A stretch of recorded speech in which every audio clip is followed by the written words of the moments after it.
सर्वेशला गुंतवणुकीची आवड आहे आणि तो एक अनुभवी गुंतवणूकदार आहे। गुंतवणुकीसाठी तो नेहमी नवीन शेअर्स किंवा म्युच्युअल फंड शोधत असतो।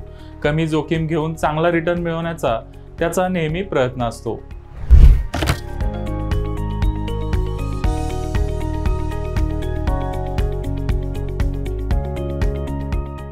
ऑफिसमध्ये सर्वेश आणि अतुल म्युच्युअल फंड बद्दल चर्चा करत होते। एका म्युच्युअल फंड कंपनीने नवीन फंड लॉन्च केलाय, त्या संदर्भात त्यांची चर्चा चालू होती। पण हा फंड थीमॅटिक आहे असं सर्वेश अतुलला सांगतो। पण थीमॅटिक फंड म्हणजे काय आणि सामान्य गुंतवणूकदारांसाठी थीमॅटिक फंड योग्य असतात का, हा महत्त्वाचा प्रश्न आहे। चला तर मग या प्रश्नाचं उत्तर जाणून घेऊया। म्युच्युअल फंडमध्ये अनेक कॅटेगरी आणि सब कॅटेगरी आहेत। इक्विटी कॅटेगरीमध्ये थीमॅटिक फंड ही एक सब कॅटेगरी आहे। बऱ्याच वेळेला गुंतवणूकदारांना सेक्टरल फंड आणि थीमॅटिक फंडमध्ये असणारा फरक लक्षात येत नाही। सेक्टर फंड एका सेक्टरमध्ये गुंतवणूक करतात, तर थीमॅटिक फंड एका विशिष्ट थीममध्ये गुंतवणूक करतात। उदाहरणार्थ एमएनसी फंड हा एक थीमॅटिक फंड आहे। एमएनसी ही फंडची थीम आहे, म्हणजेच हा फंड विविध सेक्टरमध्ये काम करणाऱ्या एमएनसी कंपन्यांच्या शेअर्समध्ये गुंतवणूक करेल।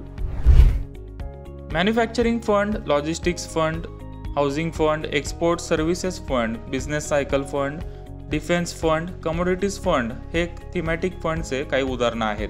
केंद्र सरकार मेक इन इंडिया किंवा PLI स्कीम अंतर्गत भारताचा मॅन्युफॅक्चरिंग सेक्टर वाढावा यासाठी प्रयत्न करत आहे। समजा तुम्हाला असं वाटत असेल की या थीममध्ये गुंतवणूक केली तर आपल्याला चांगला फायदा होईल, पण याचा नक्की कोणत्या कंपन्यांना फायदा होईल हे तुम्हाला कळत नाहीये, तर तुम्ही मॅन्युफॅक्चरिंग फंडच्या मदतीने गुंतवणूक करू शकता। कमी पैशात अनेक कंपन्यांचे शेअर्स तुम्हाला या माध्यमातून खरेदी करता येतील। अशा परिस्थितीत थीमॅटिक फंड आपल्याला मदत करतात। याच प्रकारे जगात युद्ध होईल अशी भीती आहे, त्यामुळे जवळपास सगळेच देश आता डिफेन्सवर खर्च वाढवत आहेत। तर दुसऱ्या बाजूला जगाला लागणारे डिफेन्स साहित्य भारतात मॅन्युफॅक्चर व्हावं आणि आपण ते इतर देशांना एक्सपोर्ट करावं यासाठी सरकारचे प्रयत्न चालू आहेत। आता डिफेन्स एक्सपोर्ट्स ही एक थीम आहे। या थीमचा फायदा करून घ्यायचा असेल तर तुम्ही HDFC डिफेन्स फंड सारख्या एखाद्या फंडमध्ये SIP करू शकता। या फंडने हिंदुस्तान एरोनॉटिक्स, भारत इलेक्ट्रॉनिक्स सारख्या डिफेन्स कंपन्यांच्या शेअर्समध्ये गुंतवणूक केली आहे। MNC कंपन्यांमध्ये गुंतवणूक ही देखील एक थीम आहे। भारतात अनेक MNC कंपन्या व्यवसाय करतात। या कंपन्या खूप जुन्या आहेत आणि त्यांचा संबंध जगात व्यवसाय आहे, पण या कंपन्यांचे शेअर्स खूप महाग आहेत। उदाहरणार्थ नेस्लेचा शेअर 23,000 रुपयाला ट्रेड करतोय, तर पेज इंडस्ट्रीजचा शेअर 40,000 रुपयाला ट्रेड करतोय। पण आपण एवढे महाग शेअर्स खरेदी करू शकत नाही। मग आपण या शेअर्समध्ये म्युच्युअल फंडच्या माध्यमातून गुंतवणूक करू शकतो। SBI मॅग्नम ग्लोबल फंड हा एक थीमॅटिक MNC फंड आहे। याच प्रकारे IPO ही एक महत्त्वाची थीम आहे। आपण प्रत्येक IPO मध्ये गुंतवणूक करू शकत नाही। कोणता IPO कधी लॉन्च होणार, त्याचं लिस्टिंग कधी होणार, आपल्याला अलॉटमेंट होणार का नाही, या सगळ्या गोष्टींची चिंता करायची नसेल तर तुम्ही IPO फंडमध्ये गुंतवणूक करू शकता। एडलवाइजने नुकताच IPO फंड लॉन्च केलाय। हा फंड केवळ नवीन लिस्ट होणाऱ्या IPO मध्ये गुंतवणूक करतो।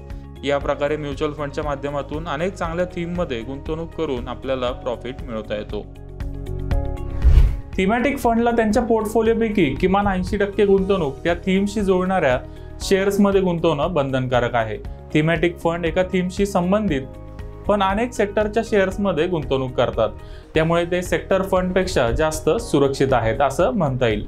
मात्र हे फंड इक्विटी फंड आहेत, त्यामुळे अशा गुंतवणुकीमध्ये जोखीम जास्त असते। त्यामुळे ज्यांच्याकडे गुंतवणुकीसाठी 10 वर्षापेक्षा जास्त कालावधी आहे, केवळ त्यांनीच अशा फंड्समध्ये गुंतवणूक केली पाहिजे। एक रकमी गुंतवणूक करण्यापेक्षा SIPच्या माध्यमातून गुंतवणूक केली तर अधिक फायदा होईल। हे फंड इक्विटी कॅटेगरीमध्ये येतात, त्यामुळे यावर इक्विटी फंड प्रमाणेच कॅपिटल गेन टॅक्स भरावा लागतो। 1 वर्षाच्या आत प्रॉफिट बुक केला तर त्यावर 15% short term capital gain tax भरावा लागतो। 1 वर्षानंतर प्रॉफिट बुक केला आणि त्या आर्थिक वर्षात 1 लाखापेक्षा जास्त प्रॉफिट मिळाला असेल तर 10% long term capital gain tax भरावा लागतो। रिटर्नचा विचार केल्यास 6 ऑक्टोबर पर्यंतच्या व्हॅल्यू रिसर्चच्या डेटानुसार थीमॅटिक म्युच्युअल फंड्सनी 1 वर्षात सरासरी 18.41%, 2 वर्षात 24.94% आणि 3 वर्षात 15.93% रिटर्न दिलाय। एडलवाइज IPO फंडने 1 वर्षात 17.7% आणि 3 वर्षात 24.2% रिटर्न दिलाय। HDFC हाऊसिंग अपॉर्च्युनिटी फंडने 1 वर्षात 28.3 आणि 3 वर्षात 29.5% रिटर्न दिलाय। पण आता थीमॅटिक फंडमध्ये गुंतवणूक करावी का, हा महत्त्वाचा प्रश्न आहे। आप इन्वेस्टर हो जो काफ़ी मैच्योर इन्वेस्टर हो, जिन्होंने काफ़ी टाइम से इन्वेस्टमेंट किया है, आपको एक्सपीरियंस है, आपने मार्केट का उतार चढ़ाव देखा है और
अगर आपको उसका वैल्यूएशन लेना है, उसका बेनिफिट लेना है तो उस टाइप में इन्वेस्ट कर सकते हो। अंत में ये बोलना चाहूँगा कि अच्छे फंड्स है, आप अगर आपके इन्वेस्टमेंट ऑब्जेक्टिव के साथ मैच होते हैं तो आप इन्वेस्ट करें। थीमॅटिक फंडमध्ये गुंतवणूक करण्यासाठी मार्केट आणि इकॉनॉमी संदर्भात सखोल माहिती असली पाहिजे। देशाच्या आणि जगाच्या अर्थव्यवस्थेमध्ये सध्या काय ट्रेंड चालू आहे, हा ट्रेंड किती काळ चालेल आणि त्याचा शेअर मार्केटमधील शेअर्सला किती फायदा होईल याचा अंदाज लावता आला पाहिजे। त्यामुळे तुम्ही जर नवीन गुंतवणूकदार असाल तर थीमॅटिक फंड पासून सुरुवातीला थोडे दूर राहा। सुरुवातीला बॅलन्स ॲडव्हान्टेज फंड सारख्या मध्यम जोखीम असणाऱ्या फंड पासून सुरुवात करा। थोडा अनुभव आला की मग थीमॅटिक फंड मध्ये गुंतवणूक चालू करा। कोणत्या थीमॅटिक फंड मध्ये फायदा मिळेल हे तुम्हाला चांगला आर्थिक सल्लागार सांगू शकेल। मात्र आधी त्या आर्थिक सल्लागाराचा ट्रॅक रेकॉर्ड देखील चेक करा। थीमॅटिक फंड मध्ये चांगला रिटर्न मिळाला की गुंतवणूकदार त्यामध्ये वाहवत जातात। तसं न करता कोर पोर्टफोलिओचा मोठा हिस्सा मध्यम जोखीम असणाऱ्या फंड मध्येच ठेवा। 10 किंवा 20% ॲलोकेशन तुम्ही थीमॅटिक फंड मध्ये करू शकता।